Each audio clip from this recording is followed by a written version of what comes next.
rasio, yang faktual dibanding rasa. Tuh, memang sudah lama sakit, tapi istri mengedepankan rasa daripada rasio. Tuh, kenapa bapak ibu pingsan? Karena rasa. Tapi kadang dibutuhkan rasa itu daripada rasio. Kapan? Ketika mendidik anak-anak kecil, jangan pakai rasio, tapi pakai rasa. Contohnya di sekolah taman kanak-kanak, makanya semua TK-TK gurunya itu ibu-ibu. Karena kapan bapak-bapak kira-kira bubar itu TK?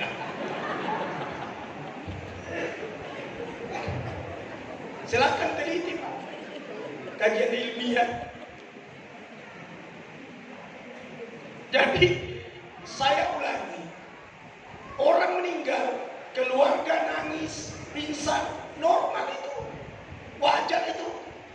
Muncul orang menegur, jangan nangis, tidak boleh nangis, tidak boleh menetes air mata, apatah lagi kena air mata orang mati itu, nggak boleh. Astagfirullah, emangnya ada air mata jatuh lalu tikungan lagi ke atas? Tidak ilmiah ini orang. Tidak apa-apa kena air mata, tidak apa-apa.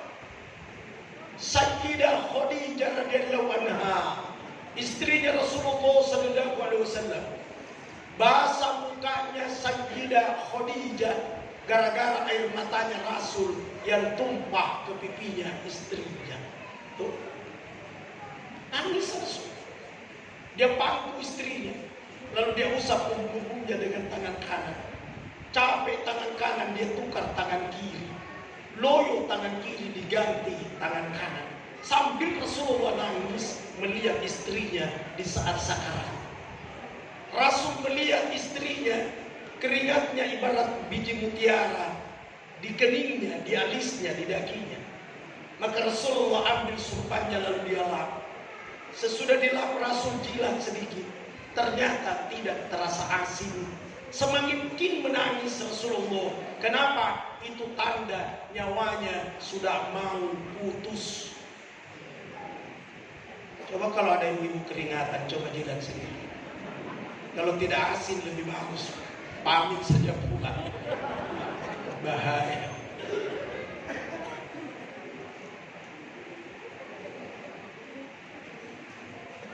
Anak-anaknya almarhumah, saya pesan khusus. Satu, senantiasalah bacakan Fatihah. Sudah Fatihah ya Allah, dengan berkah Fatihah, dengan pahala Fatihah untuk ibuku almarhumah Hajjah Hasnah. Dengan berkah Fatihah ya Allah, ampunkan dosanya, ampunkan juga dosaku. Pahala untuknya ya Allah, dan jangan saya dihalangi atas pahala tersebut. Itulah makna Allahumma la taghribna ajraha wa la taftinna ba'daha wa ghfir lana, ampunkan kami, walaha, dan ampunkan dia. Jadi tidak ada salahnya baca Fatihah, baca Qul huwallahu ahad, baca Yasin, baca Quran, nyampai. Katanya ada kitab Ustaz berkata Ahmad bin Hanbal, tidak bermanfaat bacaannya orang hidup buat orang yang telah meninggal. Maksudnya kalau tidak dibarengi dengan niat, makanya mesti niat. Karena kalau tanpa niat mengirim surat tanpa pahala. Kecuali kalau baca Fatihah di atas kubur. Baca Fatihah di atas kuburnya biar tidak niat. Kenapa? Ketemu orangnya. Saya kalau ketemu Pak Haji Iskandar tidak perlu saya niat. Langsung Assalamualaikum Pak Is, ketemu. Tapi kalau saya tidak ketemu, saya beritahu anaknya yang mengaji tadi, sampaikan salamku sama abang. Itu kira-kira. Itu periwayat hadis nomor 1 namanya Imam Bukhari. Kalau orang baca hadis Rawahul Bukhari, orang berkata hadis sahih. Saya pernah serai kuburnya Imam Bukhari. Itu di Uzbekistan, di Tashkent. Tidak berhenti orang baca Fatihah, baca Yasin di kuburnya Imam Bukhari. Tidak ada orang komplain, tidak ada. Tidak sama di Makassar, sedikit-sedikit bid'ah, sedikit-sedikit musyrik, sedikit-sedikit neraka. Terlalu banyak ini ya. Neraka saja ini. Seperti neneknya yang buat neraka. Baca Yasin neraka. Astagfirullah. Imam Bukhari kuburnya kira-kira lebih tinggi kuburnya Imam Bukhari daripada kampung ini. Jadi tinggi. Saya nyampe di kuburnya Imam Bukhari, saya tercengang. Awalnya sih aku mengira kalau musola di Kaligrafi lagi keliling, Kaligrafi. Ternyata bukan musola, kuburnya Imam Bukhari. Ada yang saya temani, dia ngomong sama saya, Ustaz. Saya bilang apa? Saya baca dalam hadis, Ustaz. Apa yang dibaca di sini? Ustaz, dilarang meninggikan kuburan. Rawahu Bukhari. Tapi kenapa tinggi kuburnya Imam Bukhari, Ustaz? Saya bilang karena bukan engkau yang mengkosi. Kalau kau yang mengkosi tidak mungkin tinggi. Satu, kau suka mengkritisi. Ya bukan begitu, Ustaz, kita butuh jawaban. Nah, kalau butuh jawaban, jangan suka mencela orang. Inilah contohnya ini. Baca dalam hadis dilarang meninggikan kuburan. Itu baru koma. Ikuti penjelasannya di kitab lain. Yang dimaksud di situ dilarang meninggikan kuburan kecuali 4 kuburan. Nah, kalau mau doktor, telitilah yang 4 itu sebagai pembuktian ilmiah, lalu ditampilkan ketika promosi. Kalau faktual kita tahu paru sudah doktor. Yang 4 itu adalah 1, kuburnya para nabi, para rasul, silakan tinggikan. Makanya tinggi kuburnya Rasulullah SAW di Masjid Nabawi di Madinah. Saya pernah ziarah kuburnya Nabi Ibrahim di Hebron, tinggi kuburnya. Saya pernah ziarah kuburnya Nabi Daud, tinggi. Tuh, jadi kuburnya para nabi, para rasul ditinggikan. Apa menyalahi hadis? Tidak. Memang ada pengecualian. Yang kedua, kuburnya ulama besar. Imam Bukhari ulama besar. Makanya ditinggikan. Di Jawa Wali Songo. Di Makassar itu di Goa. Syekh Yusuf. Orang Makassar bilang Tuanta Salama. Dia bilang lagi, kenapa kan dipanggil itu Tuanta Salama? Saya bilang kalau begitu kau saja yang dipanggil Tuanta Salama. Kalau orang mau panggil, itu karena keluasan ilmunya. Sama, kenapa dipanggil profesor? Keluasan ilmunya di bidangnya. Nah, udah 2 nih, ditinggikan kuburnya. Yang ketiga, ditinggikan kuburnya orang yang mati syahid membela agama Allah, yang pernah berlumuran darah di peperangan. Contohnya Sayyidina Hamzah di Jabal Uhud, di pagar tembok. Yang keempat, kuburnya pejuang bangsa negara, barisan terdepan ketika perang. Maka tinggikan kuburnya supaya dijadikan saksi sejarah. Contohnya Sultan Hasanuddin di Goa.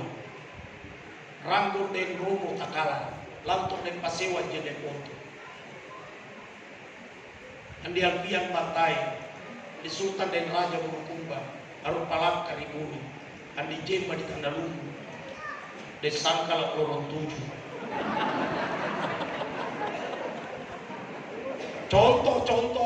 Contoh, biar cepat mengerti gitu. Tapi selain yang 4 ini, seperti Murad Amri meninggal, kuburnya yang biasa-biasa sajalah, biasa-biasa. Cuma sebaiknya temboklah, kasih nama, supaya anak cucu saya ngerti kalau inilah kuburnya kakekku. Itu supaya kalau dia datang dia paham. Di situ dia baca Fatihah, di situ dia baca Yasin, di situ dia baca Inna Anzalna. Ibu, pernah enggak dengar katanya orang haid tidak boleh ziarah kubur? Pernah enggak? Pernah kan? Benaran, pernah. Nah, bagus. Orang haid tidak boleh ziarah kubur. Betul. Kalau ada kalaunya. Tapi di situ yang dia paham tidak ada kalau. Karena sudah titik, padahal belum titik, koma. Penjelasannya di tempat lain. Orang haid tidak boleh ziarah kubur. Kalau apa? Kalau kubur itu berada di dalam masjid.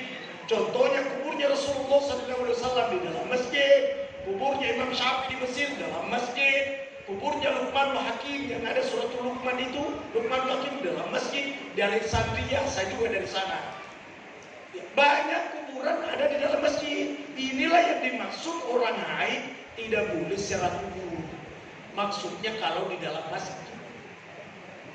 Emangnya orang boleh berkubur di masjid? Gak boleh. Terus kenapa di dalam masjid? Perluasan Masjid Nabawi di Madinah, maka masuklah kuburnya Rasul di dalam masjid. Orang haid tidak boleh ziarahi. Bukan kuburnya, masjidnya. Paham dah kira-kira? Dapat ilmu kan? Nah, kembali lagi ke anaknya. Jadi baca Quran, sedekah, niatkan pahalanya untuk beliau. Seandainya belum haji, maka saya akan berkata, hajikan orang tuanya. Tapi kan sudah haji, alhamdulillah. Kemarin saya di Mekah ini baru pulang saya dari Tanah Suci.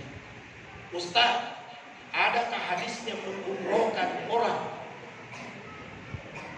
Saya bilang, kok nanya kayak gitu, kenapa? Dia bilang yang sering kita dengar menghajikan. Bagaimana mengumrohkan? Kalau sudah disebut menghajikan, otomatis mengumrohkan. Itulah namanya kias. Kembali lagi kias. Jadi jangan kaku, umrohkan orang tuamu. Dia bilang dia tidak pernah suruh saya, malas betul ini anak ini. Kalau sang anak berangkat ke pasar turi Surabaya, tanpa dipesan orang tuanya baju batik, tapi dia belikan baju batik orang tuanya, marah tak kira-kira orang tua? Tidak, senang. Gitu juga dong. Jadi tanpa disuruh menghajikan, tanpa disuruh mengumrohkan, lakukan. Tapi alhamdulillah almarhumah sudah haji. Selanjutnya, hari raya Idul Kurban yang akan datang. Boleh daftar namanya di masjid sebagai salah seorang penyembelih hewan kurban. Memang ditulis di situ. Beritahu Pak Haji Iskandar. Kasih masuk namanya di situ. Almarhumah Haji Hasna Haju Bata Ilyas, sapi nomor 1 di situ. Kasih 2 orang di situ, suaminya juga almarhum. Ini suaminya ini orang baik ini. Saya masih ingat dulu, saya juga ceramah. Jadi, tapi orang mati satu sapi berapa orang dulu?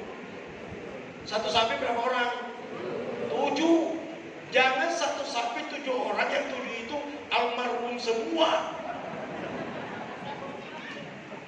Diikutkan. Satu sapi 7 orang. Bukan 7 keluarga, bukan 7 kampung, bukan. Katanya satu sapi 7 keluarga, itu pahala, bukan syariat. Yang dimaksud pahala gini, satu sapi, maka semua keluarganya Pak Haji Iskandar dapat semua pahala. Keluarganya Pak Ustadz dapat semua. Keluarganya itu pahala, tapi syariat tidak. Syariat itu al-baqarah bisab'in. Untuk 1 ekor sapi 7 orang yang bersyariat. Yang bersyariat itu yang ada namanya. Dan tidak pernah melakukan syariatnya kurban sampai meninggal, dituntut di akhirat. Kenapa engkau tidak pernah bersyariat? Itu namanya syariat. Kalau pahala ya. Nah, contoh lagi biar ngerti. Mau dapat pahala Quran tanpa syariat, pahala khatam Quran tanpa bersyariat, bulan lawa ada baca 3 kali, sudah dapat pahala khatam Quran. Tapi pahala, kalau syariatnya mesti dibaca secara keseluruhan. 30 juz, 114 surah, 6.666 ayat. Jumlah hurufnya 1.027.000. Dimulai huruf ba, diakhiri huruf sin. 1.027.000. Kalau tidak percaya hitung sebentar kalau pulang. Baca secara keseluruhan itu namanya bersyariat. Paham nggak kira-kira? Nah, anaknya yang akan datang karena beberapa orang 4 bulan. Nah, 200.000. Contoh. Udah 2 juta. Masukin namanya di masjid penyembelihan kurban. Jadi disembelih sapi itu memang namanya almarhumah. Cuma ingat, daging pembagiannya, ahli warisnya jangan makan, disedekahkan semua. 3 sembelihan tidak dimakan. Nah, dapat ilmu lagi. 1 sembelihan kurban buat almarhum, almarhumah, anak-anaknya jangan makan. Yang kedua, sembelihan kurban nazar. Tahu nazar, Bu? Orang Makassar bilang tinja. Cocok. Dia pernah bernazar, ya Allah, kalau suamiku tidak jadi nikah lagi, maka saya berkurban. Contoh. Di saat dia berkurban, yang bernazar itu tidak boleh makan, mesti sedekahkan semua. Udah berapa, Bu? Udah 2. Kurban buatan marumah, kurban nazar. Yang ketiga, sembelihan dam haji, dam umroh. Tapi dam pelanggaran. Ada dam bukan pelanggaran. Contohnya haji tamattu. Haji tamattu mesti dam, boleh makan. Itu bukan pelanggaran. Terus yang mana yang tidak boleh dimakan? Dia cukur kumisnya, padahal dia belum tahallul. Dia cukur kumis, melanggar. Ini tidak boleh dia makan karena pelanggaran. Ya Allah ya. Terakhir saya sampaikan, buat kita ini yang masih hidup, saya rasa kita sependapat, kita semua ingin selamat. Ingin kan? Coba jadikan wirid setiap selesai salat subuh. Allahumma ajirni minan nar. Allahumma ajirni minan nar. 7 kali sudah subuh. Kalau meninggal sebelum maghrib, neraka menolak dia. Kata neraka tidak ada kaplingannya di dalam, tidak bisa masuk. Bagaimana kalau meninggal malam? Baca lagi sesudah maghrib. Kalau dia meninggal sebelum subuh, neraka tidak boleh menerimanya. Nih wirid, yang dimaksud wirid, amalan yang tidak pernah ditinggalkan. Sesibuk apapun dia baca. Sudah subuh, Allahumma ajirni minan nar, Allahumma ajirni minan nar, Allahumma ajirni minan nar. 7 kali subuh, 7 kali maghrib. 1. Yang kedua, ingin selamat dalam barzah, usahakan pernah melakukan salat berjamaah 40 hari. Tidak masbuk, tidak alpa. Bagaimana kalau perempuan? Biar juga perempuan. Bagaimana kalau haid? Haid stop, berhenti haid, nyambung lagi. Tapi masalahnya berhenti tadi pagi, belum salat zuhur. Dia bilang nanti besok karena tidak ada sampo. Ini perempuan sebagian 40 hari tidak sanggup, pernah melakukan salat berjamaah di Masjid Nabawi di Madinah 8 hari kali 5 salat wajib. Berarti 40, itu namanya arba'in, selamat dalam barzah. Tidak sanggup, baca doanya Nabi Yunus 40 ketika sakit-sakitan. Man qala fi maradhihi, siapa yang membaca ketika sakitnya, la ilaha illa anta subhanaka inni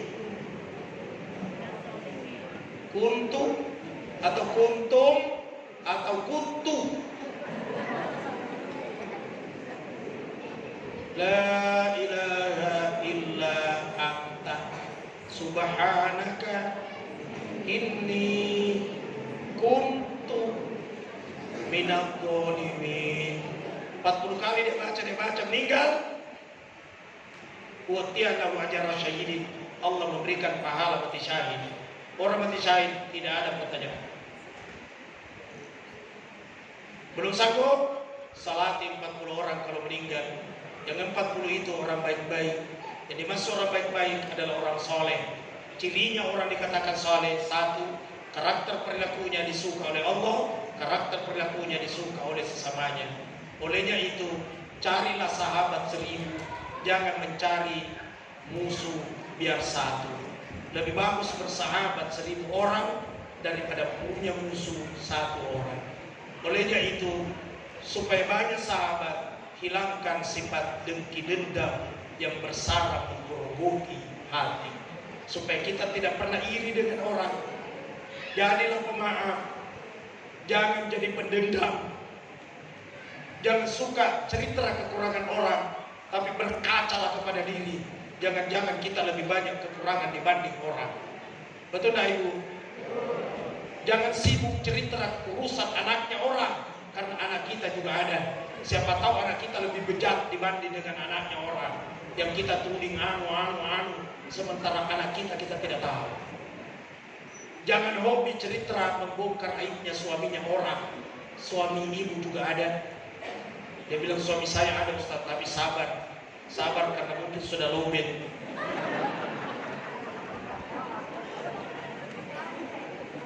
Ya, orang yang suka membongkar aib itu namanya ghibah. Kalau tidak betul itu namanya fitnah. Ghibah dosanya lebih besar daripada orang berzina. Fitnah dosanya lebih besar daripada membunuh. Maka hindari itu. Kita merindukan keselamatan dunia akhirat, tapi mesti kita siapkan bekal. Inilah yang saya sampaikan. Ayo kita konsentrasikan pemikiran sejenak menghadap Allah. Kita berdoa. Kita mengawali dengan membaca suratul Fatihah. Semoga almarhumah Hajjah Hasnah Haju Bata Ilyas binti Abdul Aziz Haju, dosa kesalahannya diampunkan oleh Allah. Tempatnya jauh lebih bagus dibanding tempatnya di dunia. Keluarga yang ditinggalkan diberikan kekuatan iman dan kesabaran oleh Allah. Dan semua yang hadir di ruangan ini kelak diakhiri nafas terakhir dengan husnul khatimah. Wa ala hadhihi niyyah ila hadratin Nabi Mustafa Muhammad sallallahu alaihi wasallam. Al-Fatihah.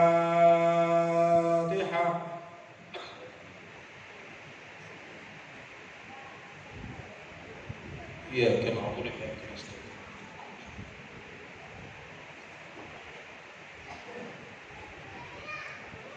Alhamdulillah, Allahumma shalli wa sallim ala sayyidina Muhammadin wa ala alihi washabihi ajma'in.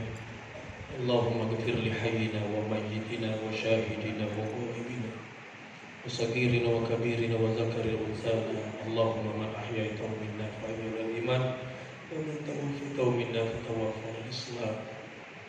Allahumma ighfir laha.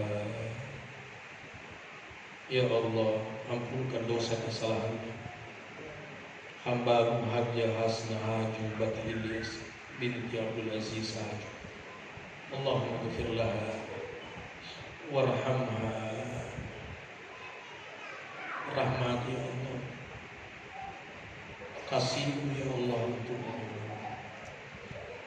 Wa'afiha wa'fuanha, berikan pengampunan ya Allah, berikan pemaafan ya Allah. Ya Allah, kami semua hamba yang bergelimang dengan dosa, ampunkan kami ya Allah. Kepada siapa kami mengadu selain darimu? La ilaha illa anta, tidak ada Tuhan kecuali yang Engkau ya Rabb. Ampunkan kami, ampunkan dosanya kedua orang tua kami, ampunkan dosanya kakek nenek kami, ampunkan dosanya anak keturunan kami, ampunkan dosanya saudara-saudara kami, ampunkan dosanya semua yang beriman berislam, baik yang masih hidup maupun yang telah mendahulukan. Ya Allah, sekiranya kelak Engkau akan pisahkan roh dengan jasad kami, jangan Engkau cabut nyawa kami ya Allah. Kalau masih ada sisa dosa kesalahan kami, ampunkan kami, sucikan kami, panggil kami ke hadirat-Mu, sebagaimana firman-Mu dalam Al-Quran. Ya ayyatuhan nafsul mutmainnah, irji'i ila rabbiki radiyatan mardiyah, fadkhuli fi ibadi wadkhuli jannati. Rabbana atina fid dunya hasanah wa fil akhirati hasanah wa qina adzabannar wa adkhilnal jannata ma'al abrar. Ya Aziz, ya Ghaffar, ya Rabbal alamin. Sallallahu ala sayyidina Muhammad. Alhamdulillahi rabbil alamin. Al-Fatihah.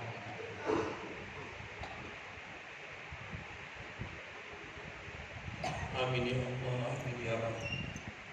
Sekian dan demikian. Subhanallahumma bihamdik, asyhadu an la ilaha illa anta, astaghfiruka wa atubu ilaik.